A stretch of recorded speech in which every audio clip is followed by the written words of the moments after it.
Sveiki, aš Artūras Orlauskas ir čia laida iš kiemo pusės 554.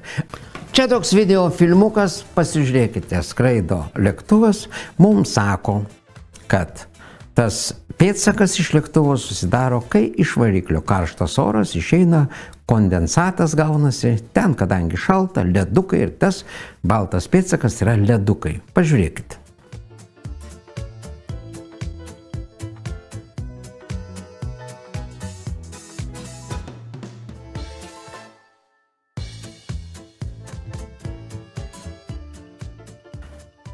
Manau, kad ne tik man vienam, bet ir kiekvienam akivaizdu ir per daug akivaizdu, kad tas baltas ženklas eina ne iš variklių. Baltas pėdsakas, tas dūmelis, reiškia purškiama kažkas.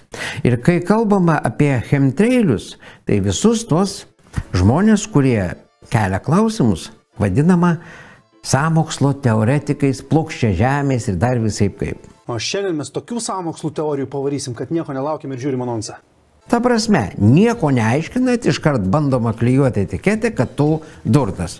Reiškia, vadovaujantis tokiais principais, mes jau seniai suvokiam, žmogus, kuris uždavinėjo teisingus klausimus apie vakcinas, buvo durnelis. Dabar paaiškėjo, kad tie visi tie durneliai buvo visiškai teisūs, nes ir aukščiausias Anglijos teismas pripažino, kad vakcinos AstraZeneca konkrečiai turi mirtiną net poveikį ir sunkias pasekmes sukeliančią šalutinį poveikį. Bet tie, kurie tiki tokiais dalykais, gyvena tarp mūsų. Ir jisai tiki, kad mūsų žemė yra neapvali, o plokščia. Taip pat sako, kad lėktuvai purškia chemtrailus ant žmonių ir visos žemės ir taip visus nuodija. Na, bet iš tiesų lėktuvai tikrai palieka kondensuotą garų pėdsaką, tik jisai greitai išsisklaido. Na ir žemė yra apvali ir... Kalbam apie chemtrailius. Tas pats Delfi ir visi tie, kurie vadina visus mūsų sąmokslo teoretikais, sako, nu tai yra tenaisgi visokių technologijų, kad galima lietų išvaikyti, ten papurškia tenais, tada lietus dingsta, arba sukelti lietų, irgi ten papurškia. Tai kas tai vadinasi? Tai ir yra chemtrailiai. Dirbtiniu būdu, cheminių elementų išpurškimo į atmosferą būdu, gali sukelti lietų, gali išsklaidyti debesis, arba gali apipurkšti aerozoliais, pavadinkim taip, laukus, žmonės ir sukelti, ką tik nori. Kasgi žino, kas tenais? Ar ten bakterijos, ar ten paukščius nuodija, ar žvėrelius nuodija, ar gamtą nuodija, ar upes nuodija, ar vandenį nuodija.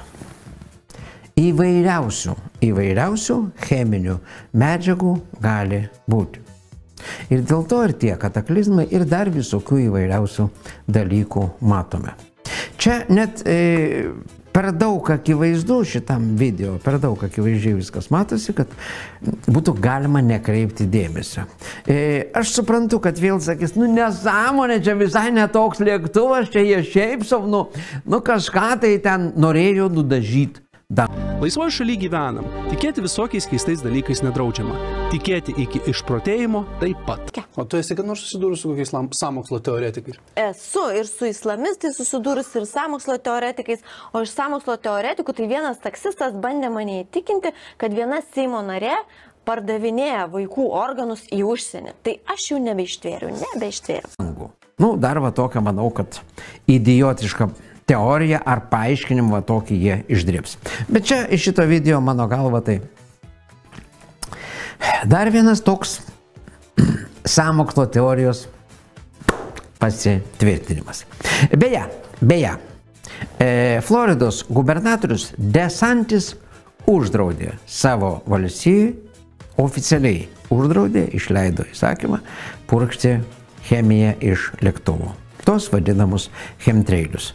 Nu, aš manau, kad turbūt retam, kuriam nors kils minčių pavadinti Floridos gubernatorių, oficialiai išrinktą, ilgametį gubernatorių, kokiu nors plokščiažemiu ar kvaileliu ar vatniku.